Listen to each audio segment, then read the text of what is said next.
The dust-laden wind whipped across Ruby Creek the day Rebecca Rose staggered off the stagecoach, her 6-month-old son Samuel clutched tightly to her chest, and her threadbare carpetbag dangling from weary fingers.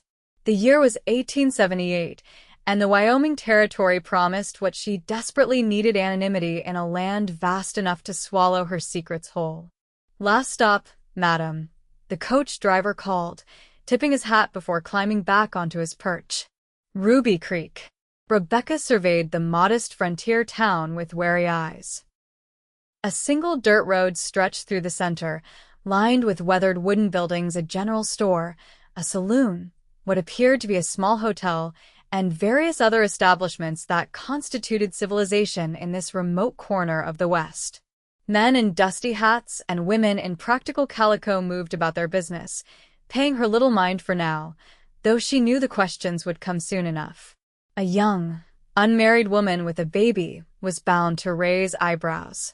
Samuel stirred against her shoulder, his tiny fist grasping at her collar. "Hush now," she whispered, bouncing him gently. "We're safe here." She prayed it was true. Philadelphia was hundreds of miles behind them, along with Charles Davenport, the wealthy banker's son who had promised her marriage, given her a child, and then revealed his true nature when his family arranged a more advantageous match. The memory of his cold eyes when she'd told him about the baby still sent shivers down her spine. "I'll provide financially," he had said, as if offering her a great kindness. "But we must be discreet. No one can know the child is mine." Rebecca had taken his money, just enough to flee west, but left behind his address. She wanted nothing from a man who viewed their son as an inconvenience to be hidden away. She would rather raise Samuel alone in hardship than let him grow up knowing his father was ashamed of his existence. The distant sound of hoofbeats drew her attention as a lone rider approached from the east, silhouetted against the setting sun. She clutched Samuel closer instinctively, even though there was no logical reason to fear this stranger. The rider slowed his horse to a walk as he neared the edge of town. He sat tall in the saddle, his broad shoulders squared beneath a weather-worn duster. As he came closer, Rebecca could make out more details: a strong jaw shadowed with several days' growth, sun-browned skin, and eyes the color of a summer storm. "Evening, madam," he said, tipping his hat as he passed. His gaze lingered briefly on Samuel before he continued down the main street toward the livery stable. Rebecca released the breath she hadn't realized she was holding and turned toward the small hotel. The sign hanging above the door read Ruby Creek Inn, and she hoped the rates would be reasonable enough for her limited funds. She needed to find work quickly if she and Samuel were to survive. The hotel owner, Mrs. Winters, was a plump woman with kind eyes who didn't ask too many questions when Rebecca requested a room. "Husband coming along later?" she inquired casually as she recorded Rebecca's name in the guest book. "I'm a widow," Rebecca lied smoothly, the story she'd rehearsed on the long journey west. "My husband died in a factory accident back east." "Mrs. Winters clucked sympathetically. "So many young widows these days." "Well, you're welcome here as long as you need, Mrs. Rose. There's a washroom at the end of the hall if you want to freshen up." Rebecca thanked her and carried Samuel up to their small room. It was sparsely furnished: a narrow bed, a washstand with a chipped basin, and a rocking chair beside the window, but it was clean, and for now it was home. As she laid Samuel on the bed and began unpacking their meager belongings, the rider she had seen earlier materialized to her thoughts. There had been something in his eyes: a steadiness, perhaps, or a quiet strength that had momentarily eased the tension she'd been carrying for months. She dismissed the thought quickly. She hadn't come west to find another man. She had come to build a life for her son, free from shame and secrets. The next morning, Rebecca wrapped Samuel in a shawl and ventured out to find employment. The general store had no openings, nor did the small dress shop.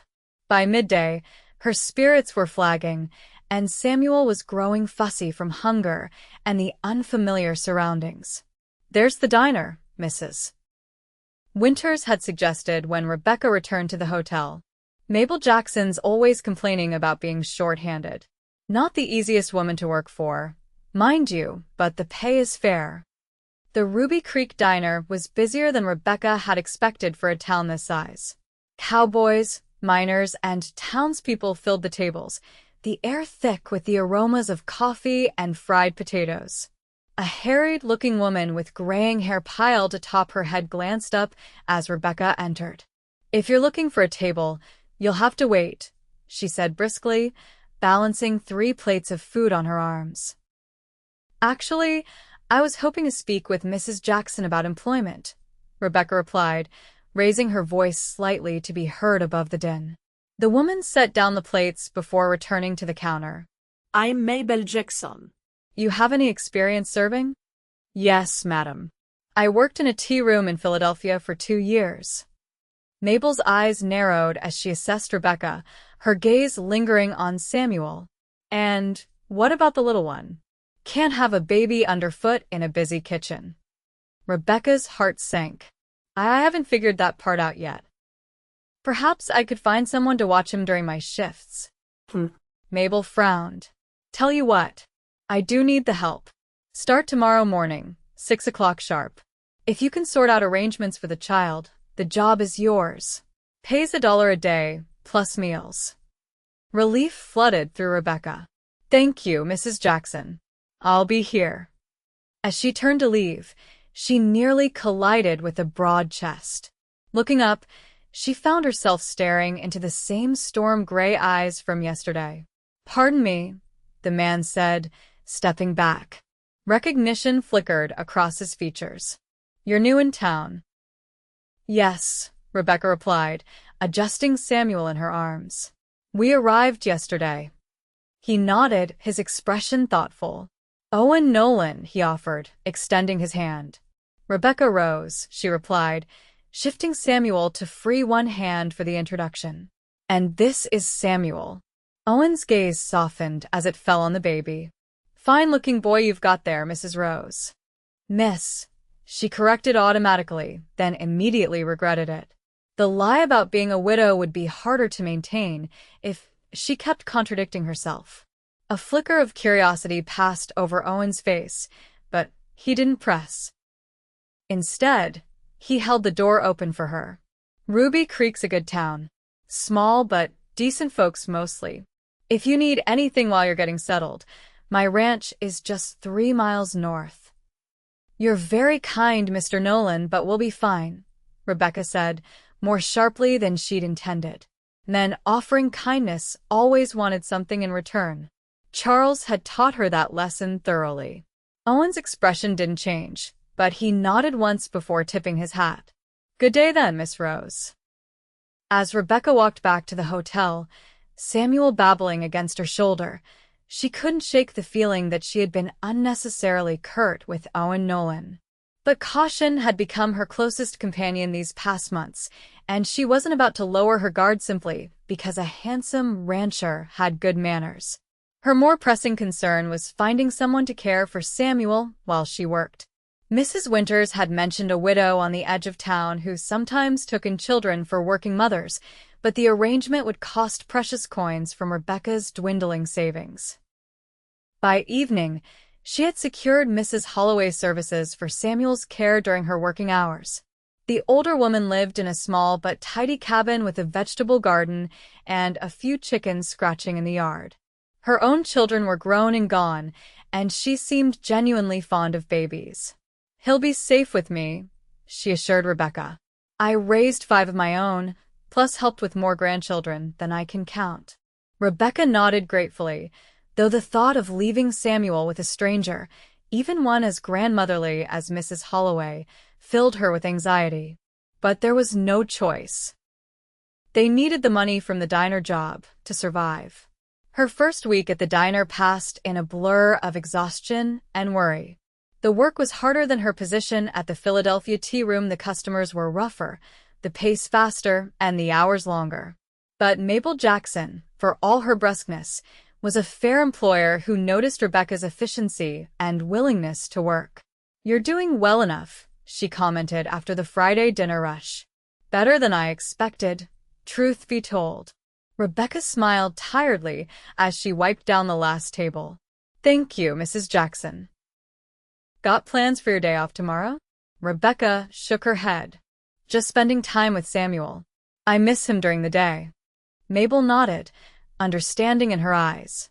It's not easy raising a child alone. My sister did it after her husband was killed at Antietam. Hardest thing in the world, but she managed. Rebecca looked away, uncomfortable with his sympathy. Samuel and I will be fine. Saturday dawned clear and warm. After a night of uninterrupted sleep, Samuel had finally adjusted to their new surroundings. Rebecca felt more optimistic than she had in months. She dressed them both and decided to explore more of Ruby Creek.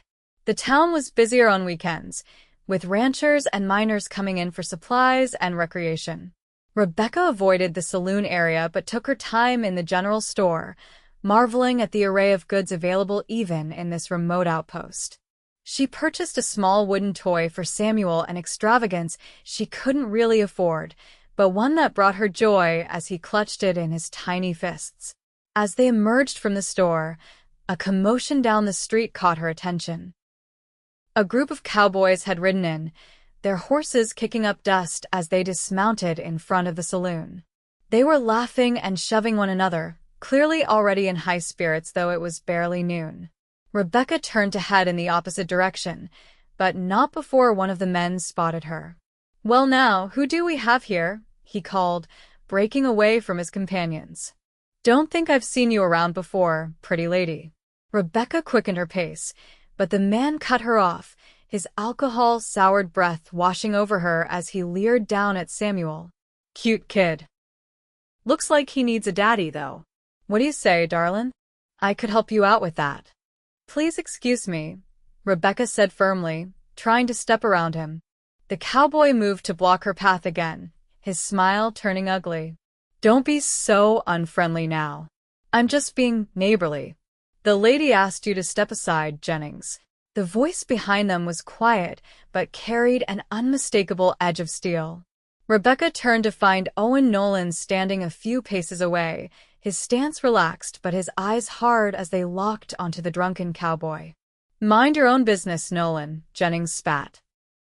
I'm just having a friendly chat with the lady here. Doesn't look friendly to me, Owen replied evenly. And Miss Rose is a neighbor of mine, which makes it my business. Jennings seemed to weigh his options, glancing between Owen's steady gaze and his own companions, who were watching with interest from the saloon entrance. Finally, he shrugged and stepped back with an exaggerated bow. Didn't realize she was spoken for, he said with a sneer. But if you change your mind, sweetheart, I'll be around. As Jennings rejoined his friends, Owen turned to Rebecca. Are you all right, Miss Rose?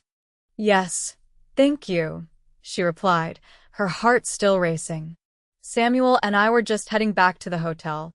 Owen fell into step beside her. Mind if I walk with you? Those fellows might circle back once they've had a few more drinks. Rebecca hesitated, but the memory of Jennings's leering face decided her. That would be kind, thank you. They walked in silence for a moment before Owen spoke again. How are you finding Ruby Creek? Getting settled and all right. Well enough, she replied. I've found work at the diner and a woman to watch Samuel during my shifts.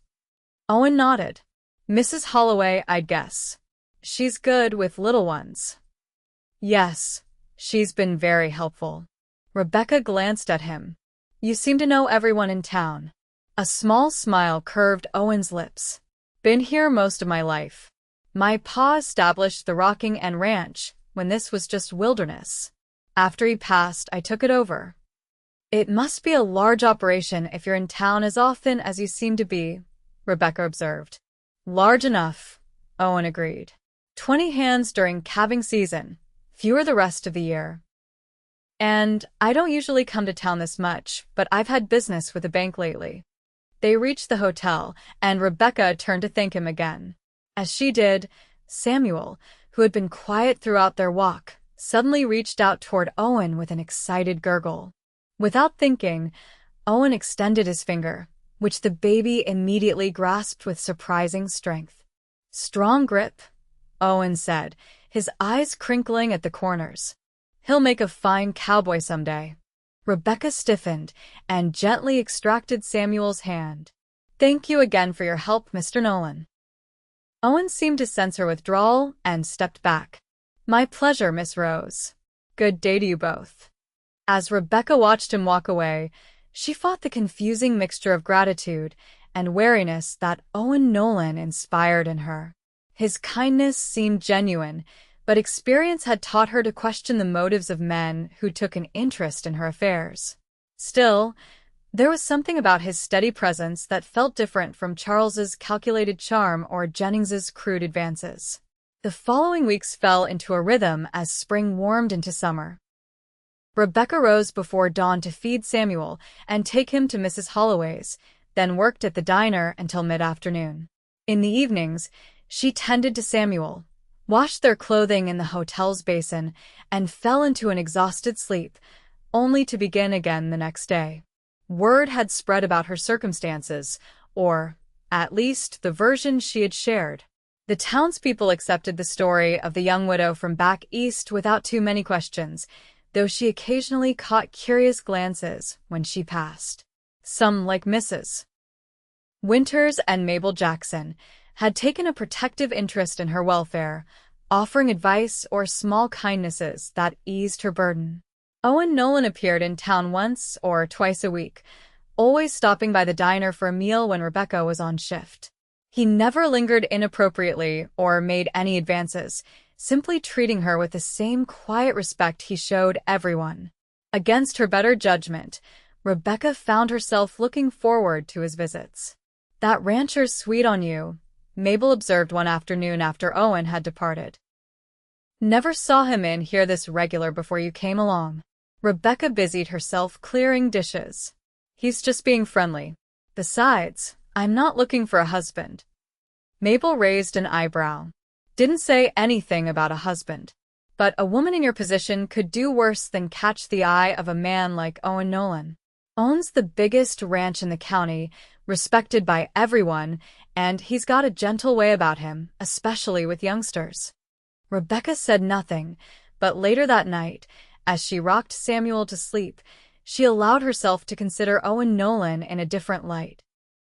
He was handsome, certainly tall and broad-shouldered, with those expressive gray eyes and a voice that somehow managed to be both gentle and commanding. But more than his appearance, it was his character that had begun to impress her. He treated everyone with dignity, from the bank president to the stable boy. He never drank to excess or engaged in the rowdy behavior of some of the other ranchers. And he had shown nothing but kindness to her and Samuel. But trusting another man was a risk Rebecca wasn't sure she could take. Charles had seemed honorable too, until he wasn't. When she discovered her pregnancy, his true character had emerged selfish, cowardly, concerned only with his family's reputation and his own future prospects. How could she know Owen wouldn't reveal similar flaws if tested? It was safer to maintain her independence, even if that meant a harder life. Samuel deserved a mother who couldn't be broken by disappointment again. Her resolve was tested the following Saturday, when a heavy summer storm caught her and Samuel on their way back from the general store.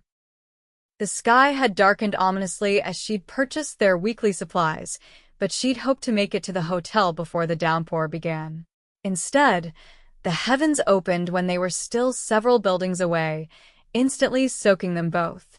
Rebecca huddled in a shop doorway, trying to shield Samuel with her body as the rain lashed down in sheets. Thunder cracked overhead, causing the baby to wail in fright. Miss Rose.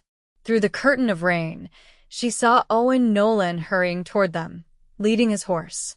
Without hesitation, he swept off his duster and wrapped it around her and Samuel.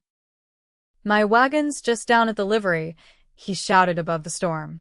"Let me take you back to the hotel." Grateful for the shelter, Rebecca nodded and allowed him to guide her to the covered wagon waiting nearby. He helped her climb into the seat, still holding Samuel, before mounting the box beside her and taking up the reins. The short journey to the hotel was accomplished in silence save for the drumming of rain on the wagon's canvas cover and Samuel's diminishing cries as he calmed in the dry safety.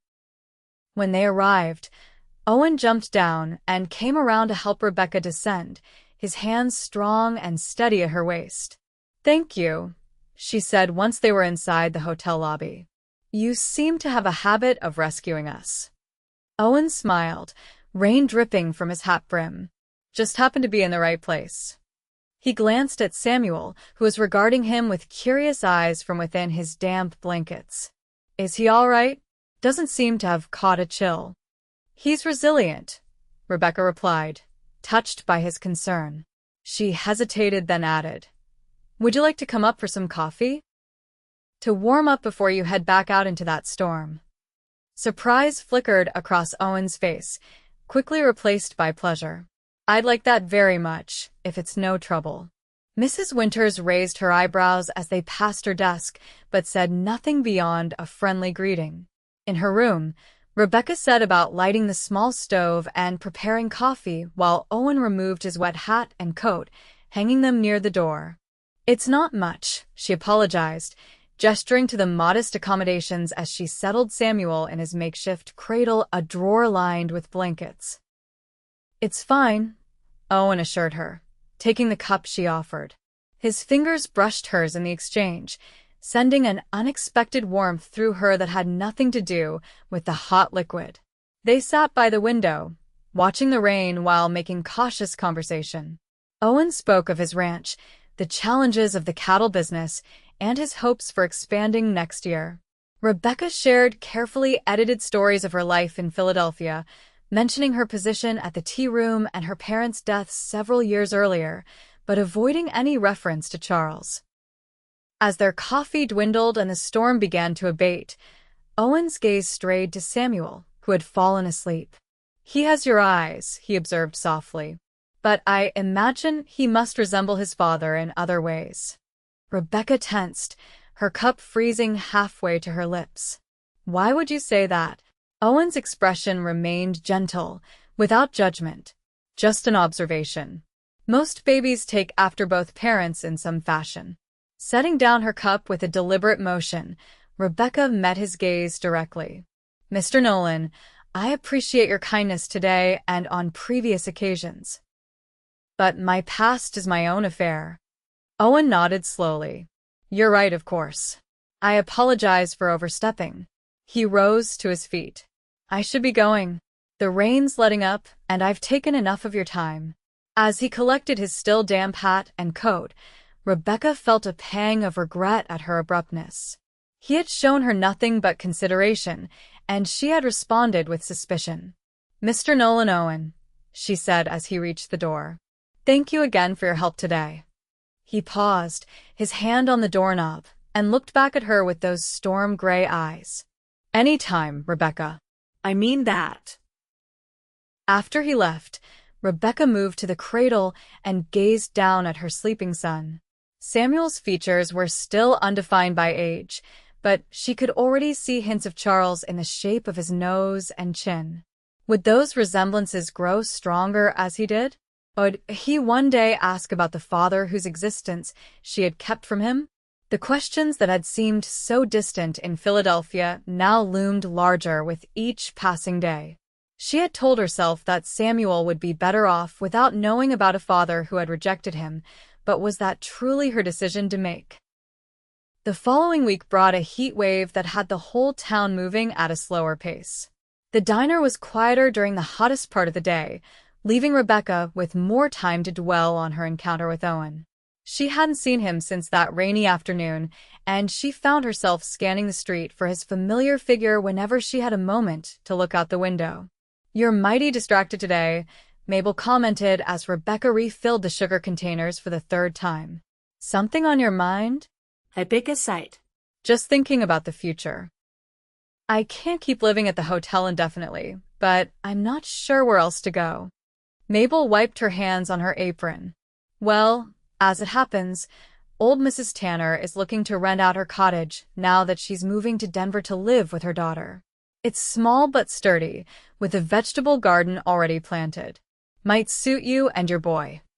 Hope stirred in Rebecca's chest. A place of our own would make such a difference. Do you know what she's asking for rent? $3 a month, I believe.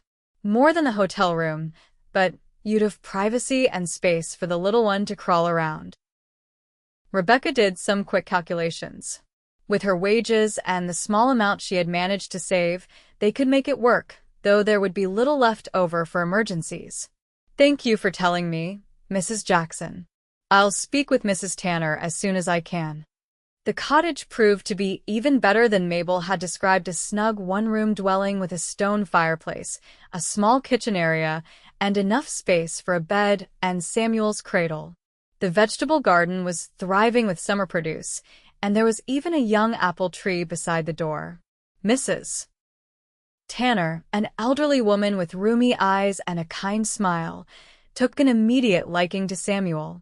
Such a handsome little man, she cooed, letting him grasp her wrinkled finger.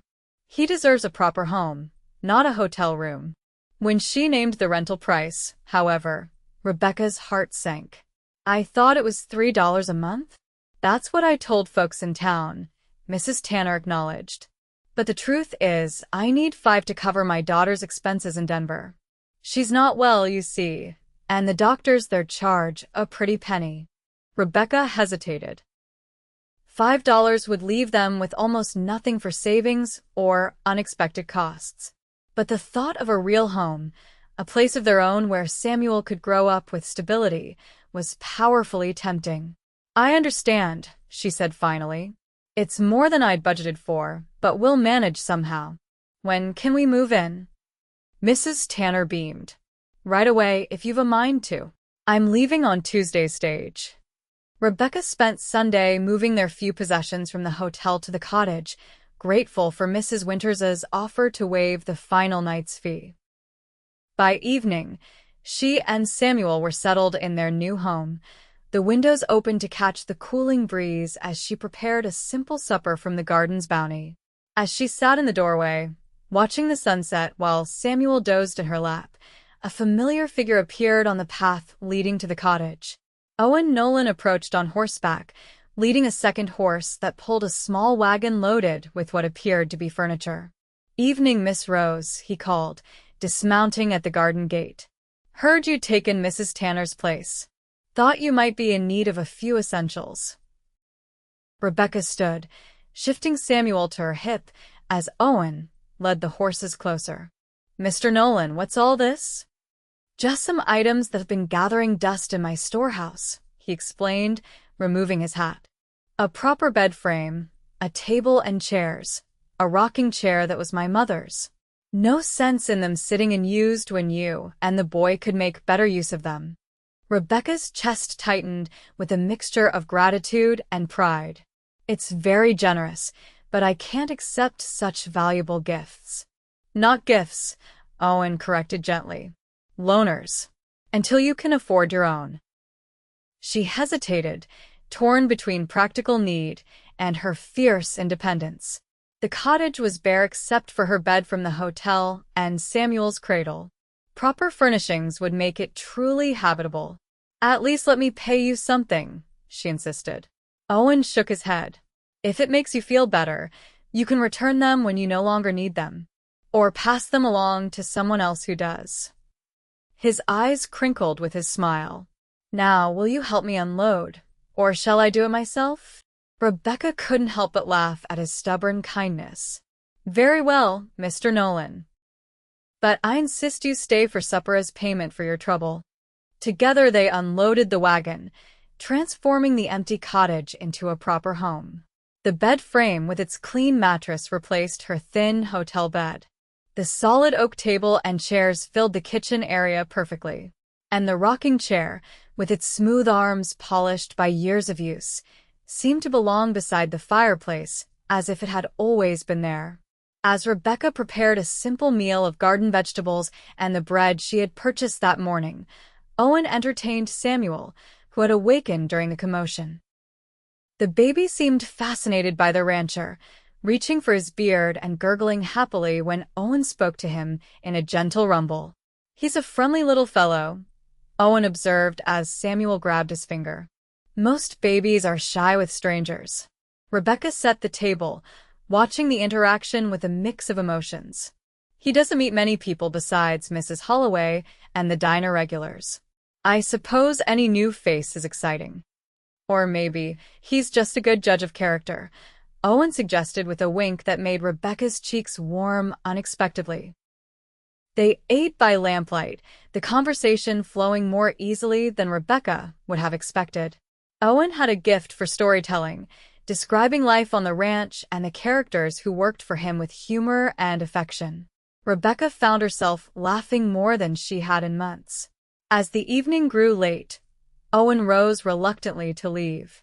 "I should get back. Early start tomorrow, we're moving a herd to new pasture." At the door, he paused, his expression turning serious. "Rebecca, I hope I haven't overstepped again with the furniture. I just wanted to help make this place a home for you and Samuel." Rebecca met his gaze, allowing herself to acknowledge the warmth his presence brought. "You haven't overstepped. It was thoughtful and generous, and we're grateful." Owen nodded, seeming relieved. "Good night, then." "Good night, Owen." After he left, Rebecca sat in the rocking chair with Samuel, listening to the distant howl of coyotes and the soft creaking of the new house settling around them. For the first time since learning of her pregnancy, she felt a sense of peace and possibility. Over the following weeks, Owen became a regular visitor to the cottage. He would stop by with small offerings: a basket of fresh eggs, a jar of honey from his hives, a wooden toy horse he had carved for Samuel. Each time, Rebecca invited him to stay for coffee or a meal, and each time, their conversations grew longer and more personal. She learned about his childhood on the ranch, the mother who had died when he was 12, and the father who had taught him everything about raising cattle and being a man of integrity. He spoke of his dreams for the rocking N, the improvements he wanted to make, and his hope of someday having sons to pass it on to. In turn, Rebecca gradually revealed more of herself: her love of reading, her talent for sketching that she rarely had time for anymore, and carefully edited stories of her life in Philadelphia. She still avoided any mention of Charles or the true circumstances of Samuel's birth, though the omission weighed on her conscience more heavily as her trust in Owen deepened. Summer faded into autumn, and Samuel grew stronger and more active each day. He was pulling himself up now, cruising along furniture edges, and babbling in a language only he understood. His first clear word was "Mama," which filled Rebecca with indescribable joy. Owen was present for this milestone, having stopped by with a bushel of apples from his orchard. His face lit up as Samuel repeated the word, clapping his hands in encouragement. "He'll be talking up a storm before you know it," Owen said, his voice warm with pride that caught Rebecca by surprise.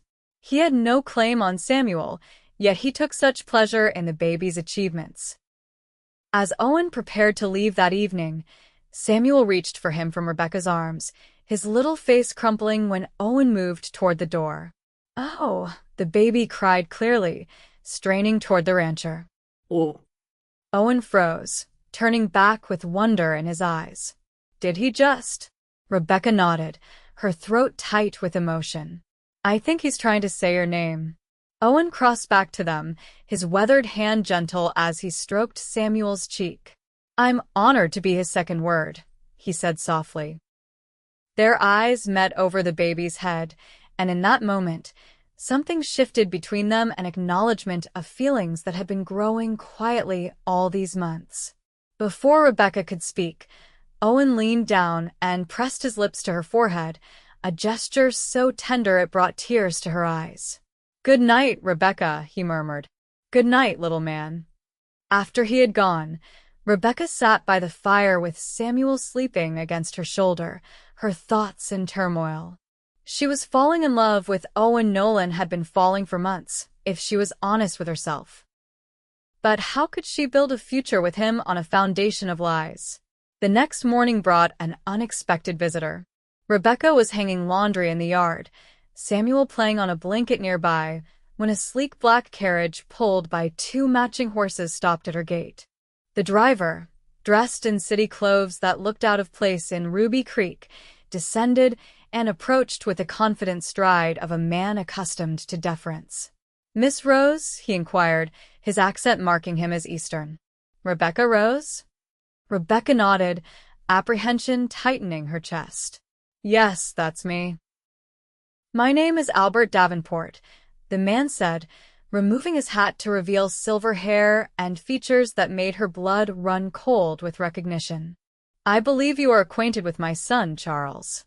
The ground seemed to tilt beneath her feet as fear and anger battled within her. How had they found her?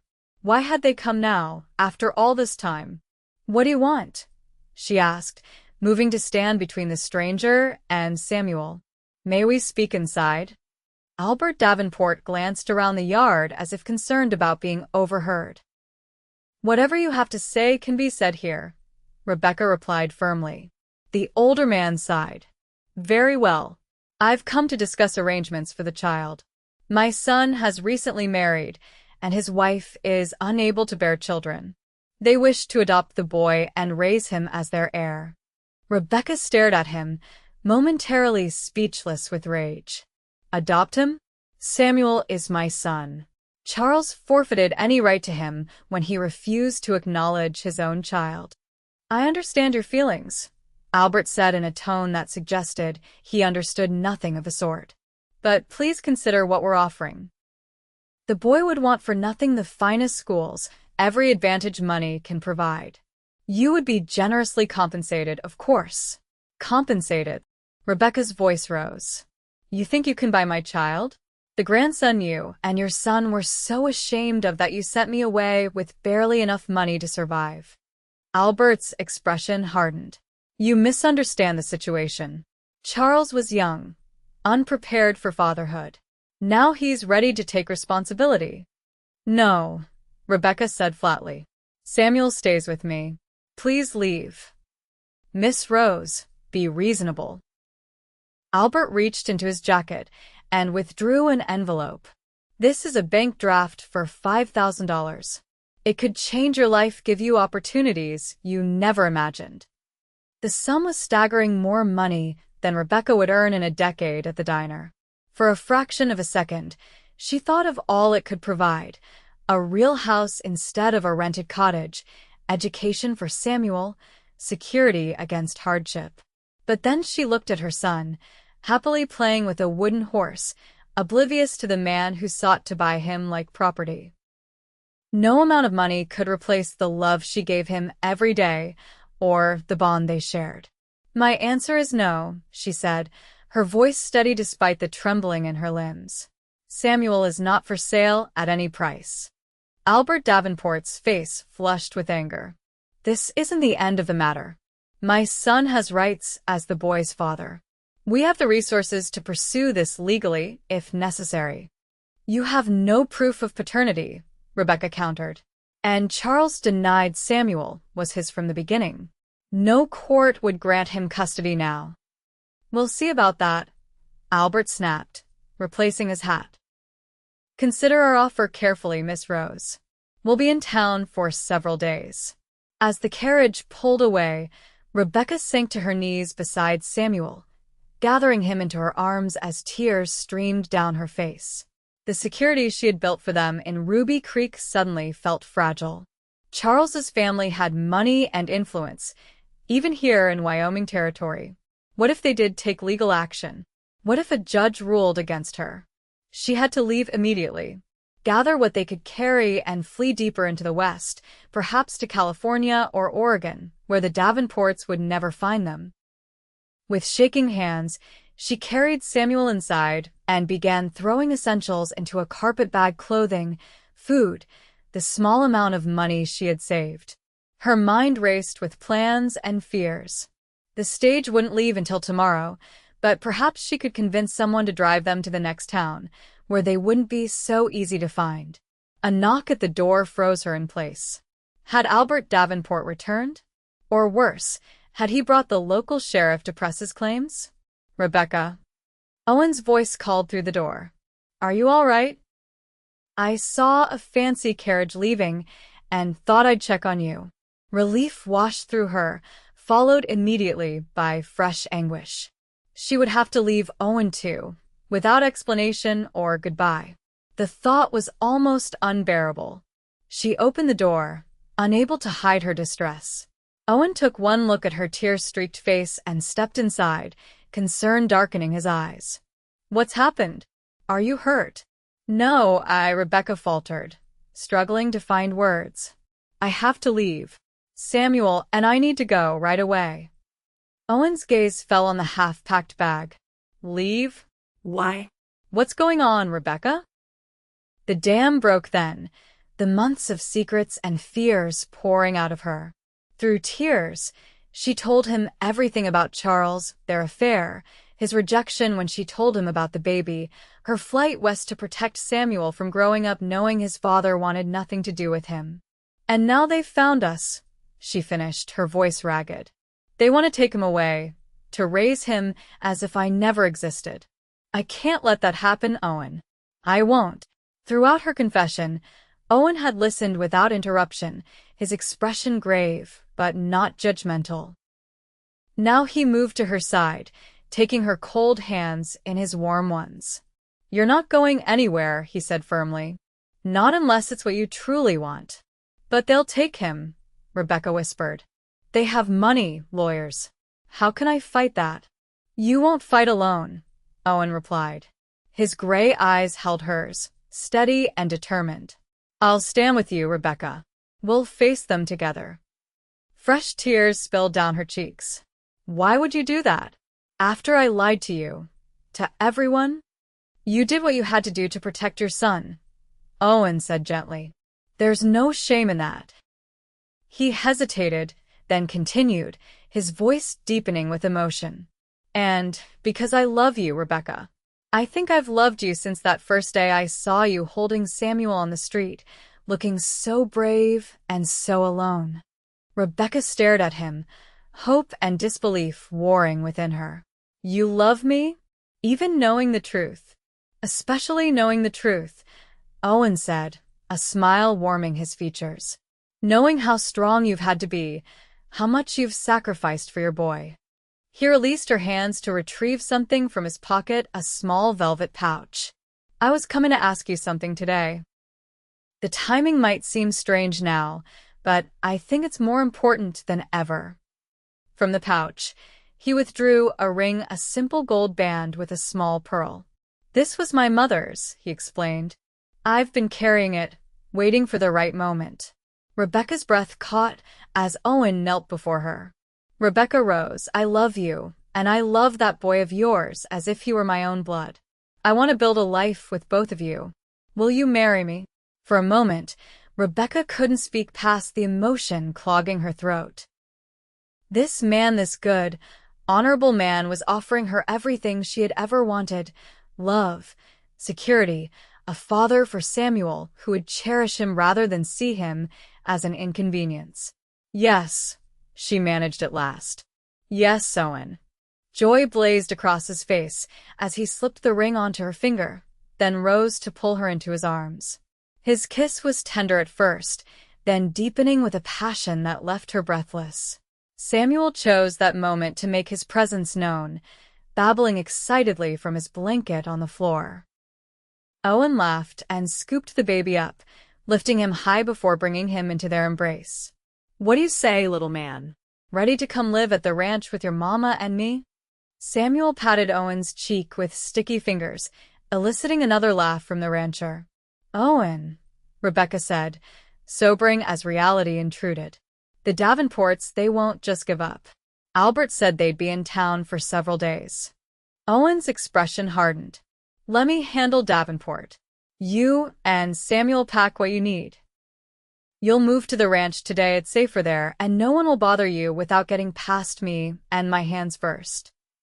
Within hours, Rebecca and Samuel were settled at the Rocking Inn, a sprawling ranch house that felt like a mansion after her small cottage. The ranch hands, loyal to Owen, kept watch for any unexpected visitors, though none came that day.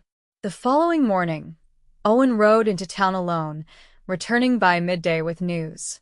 "I spoke with Davenport," he told Rebecca as they sat on the front porch, Samuel napping peacefully inside.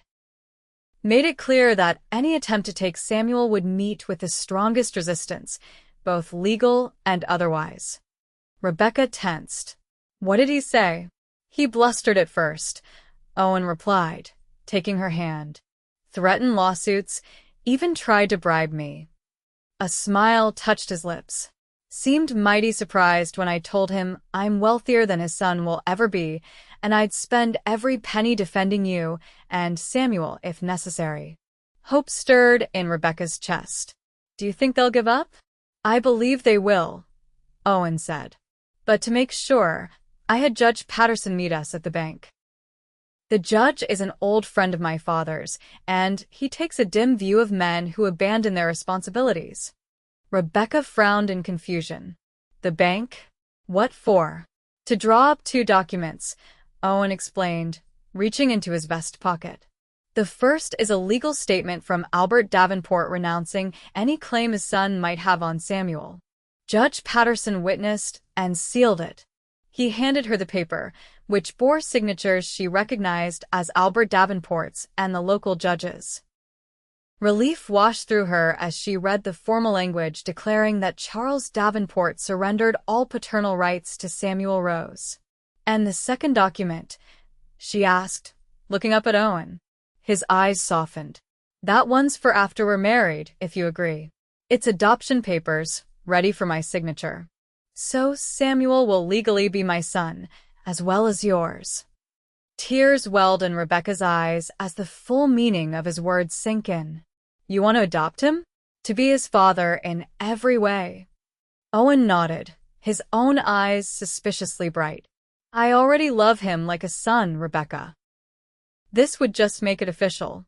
No one could ever question his place or his future again." Rebecca threw her arms around him, overwhelmed by gratitude and love. "Owen Nolan, you are the best man I have ever known." He held her close, his voice a rumble against her ear. "I just want to be the man you and Samuel deserve." 2 weeks later, Rebecca Rose became Rebecca Nolan in a simple ceremony at the town church, with Samuel in her arms and all of Ruby Creek in attendance. Albert Davenport and his son had departed days earlier, leaving behind only the signed document that ensured Samuel's future would be decided by those who truly loved him. After the wedding, as guests celebrated at the ranch with food and music, Owen found Rebecca watching Samuel, who was being entertained by Mrs. Holloway and several other admiring townswomen. "Happy, Mrs. Nolan?" he asked, slipping an arm around her waist. "Happier than I ever thought possible," she replied, leaning into his strength. Samuel spotted them and crawled over eagerly, pulling himself up on Owen's boots. "Oh," he called, raising his arms to be lifted. Owen obliged, swinging the baby high before settling him on his hip. "That's right, little man," he said, his voice thick with emotion. "But soon enough, you'll be calling me Papa." Rebecca watched them together, her heart full to bursting. When she had fled Philadelphia, she had hoped only to find safety and anonymity for herself and her son. Instead, she had found a home, a community, and a love strong enough to heal the wounds of the past. In Owen's arms, Samuel babbled happily, secure in the knowledge even at his tender age that he was exactly where he belonged. And as Rebecca joined their embrace, she knew with absolute certainty that the same was true for her.